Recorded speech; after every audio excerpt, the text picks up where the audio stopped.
Кийинки темабыз кыргыз элинин калыптанышы. Мына ушул темада кыргыз эли калыптанышы кандай кырдаалдарда, кандай этно процесстерин негизинде калыптанган, мына ошол жөнүндө кыскача сөз кылууга аракет кылалы. Кыргыз эли кантип, качан түзүлгөн деген суроого азыркы убакта илимпоздордун арасында да бирдиктүү бир жооп жок да. Илимде ондон ашуун ар түрдүү божомолдор бар. Ар кандай гипотезалар бар, ойлор бар. Ошол ойлордун баардыгын бириктирип келтирип, 3 негизги топко бөлүп карап болот да, 3 негизги топ деп айтсак болот. Мына биринчисинен баштайлы. Биринчи топтогу окумуштуулар эмне деген гипотезаны айтып атышат да.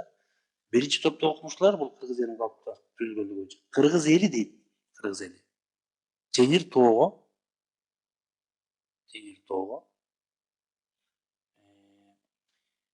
Енисейдин жогорку тарабынан, Енисей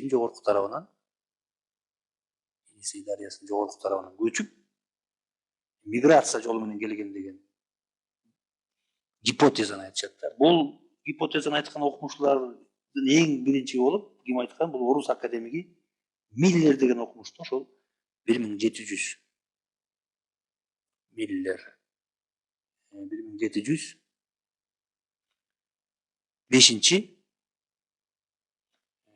1780-жылдары жашап өткөн академик орустун.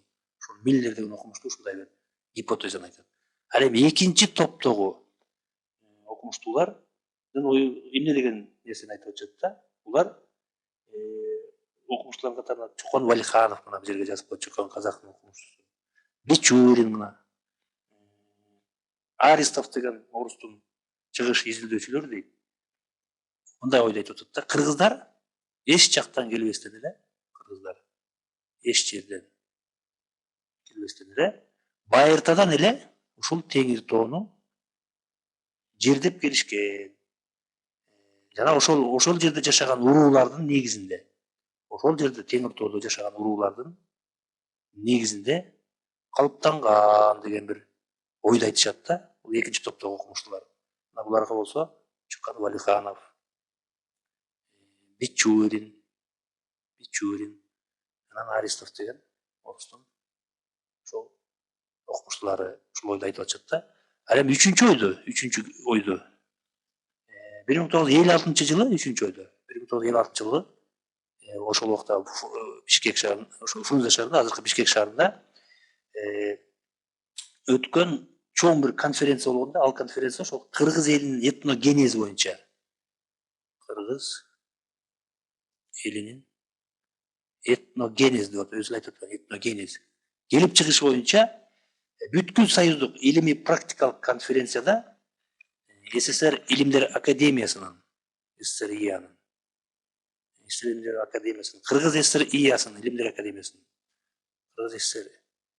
Академиясынын, союздук республикалардын көрүнүктүү илимпоздорунун пикир алмашуусунун натыйжасында төмөнкүдөй бир бүтүмгө, чечимге келишкен да. Эмне дешет анда? Кыргыз эли дейт. Ушул конференциянын бүтүмүнүн негизинде кыргыз эли анын маданияты жок дегенде эң кеминде дейт. Эки этностук Борбордук Азия, эки этностук Борбордук Азия жана жергиликтүү Орто Азиялык элементтердин байланышынын аркасында келип чыккан деген бүтүмгө келишкен да. Кыргыз этногенезинин эң бир проблемалуу учурлары, түйүндүү учурлары биздин замандын 1-миңжылдыгындагы окуяларга туш келет да. Бул доордо Кыргызстандын аймагына чыгыштан азыркы кыргыздардын ата бабалары келип кошулган да. Алар бул мезгилде ага чейин калыптанып калган кыргыз тилинде пикир алышышкан. Мына ушуга басым жасап, ушундай пикирлер жарыялап атат да. Кыргыз элинин тегин дүйнөдө мындан 5000 жыл мурун мамлекет түзгөн шумерлер менен байланыштырган бир топ гипотезалар да бар да. Алар байыркы шумерлердин айрым сөздөрүнүн, ал тургай бүтүндөй сүйлөмдөрүнүн кыргыздын сөздөрүнө окшош экендигине таянып, ошол шумерлер менен кыргыздарды байланыштырып беришет да. Бул пикир дагы бир өзүнчө бир көңүл буруп изилдөөгө татыктуу да. Эми бул келечектин иши деп турабыз. Орустун чоң этнографы Михаил, то есть Саул Матвеевич Абрамзон мына сүрөттө келтирип койдук. Абрамзон өзүнүн жанагы кыргыздар мына китеби турат бул жерде. Киргизы. Их этногенетические история культурной связи. Кыргыздар жана алардын этногенетикалык, тарыхый маданий байланышы деген эмгегинде мындай деген бир пикирди берет да Абрамзон.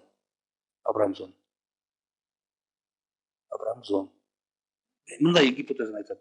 Кыргыз элинин калыптануу процесси дейт, биринчиден. Кыргыз элинин калыптануу процесси негизинен Чыгыш теңир тоодо, Ички теңир тоодо, ошондой эле Памир алай, тоолуу облустарында өткөн.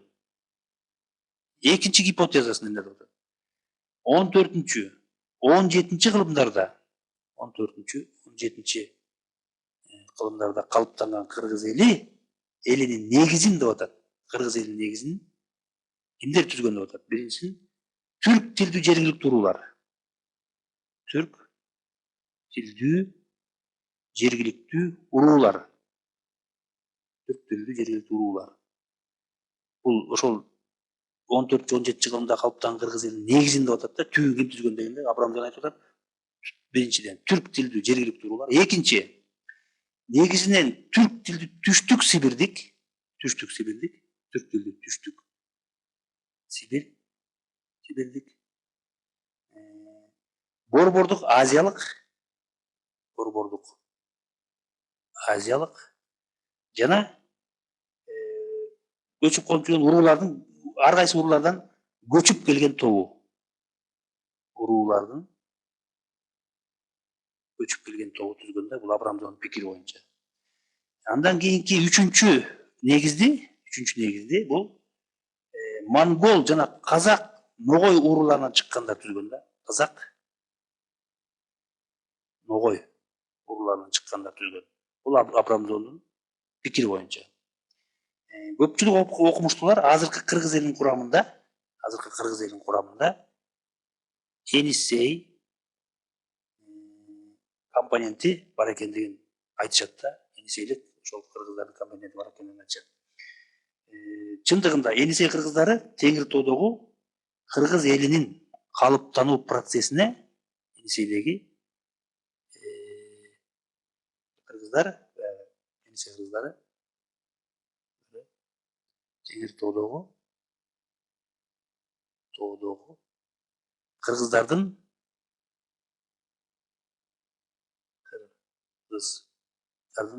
калыптануу процессине активдүү катышкан да. Бул ошондуктан окумуштуулардын баягы Енисей компоненти бар экендигин булар каршы эмес да булар. Ошол ачык айтышат да. Кыргыздардын баягы Акаев жанагы бир китеп чыккан 2002-жылы Кыргыз мамлекеттүүлүгү жана Манас элдик эпосу деген китепте ошол китепти түзүүчүлөр кыргыз элинин калыптанышында мындай төмөнкүдөй процесстерди ачканда кыргыздардын көчүп келүүсүнүн биринчи толкуну жанагы гундар менен болгон уруулар менен болгон согушка калат. Экинчи толкуну 6-7 кылымдарда, башкача айтканда Кыргызстандын азыркы аймагына түрк кагандыгын аскерлери кол салган мезгилге туура келет да. Кыргыздардын үчүнчү толкуну болсо 9-кылымдын аягы, 10-кылымдын башындагы улуу кыргыз кагандыгында орунда болуп өткөн. Кыргыз урууларынын 4-толкуну Чыңгыз Хандын аскерлеринин батышка жасаган жортууларына кошул ташып жүргөн. 5-чи толкун болсо бул кыйла бир ири миграциялык толкун да бул. 17-кылымда Россия тарабынан башталган түштүк Сибирди өздөштүрүүдөн кийин Енисейдеги кыргыздардын жерин Россиянын басып алуу саясатына байланыштуу болгондо орустардын ал жактагы кыргыз жерлерин басып алуу аракети бир кылымдай убакытка созулгандагы ушул учурда Енисейлик кыргыздар ала тоого көчүп келген болуш керек деген дагы гипотеза бар айтылат да. Ошол китепте айтылгандай китептин авторлорунун пикири боюнча кыргыз урууларынын 2-5 толкундары Теңир тоодогу кыргыз элинин калыптанышынын негизин түзгөн да.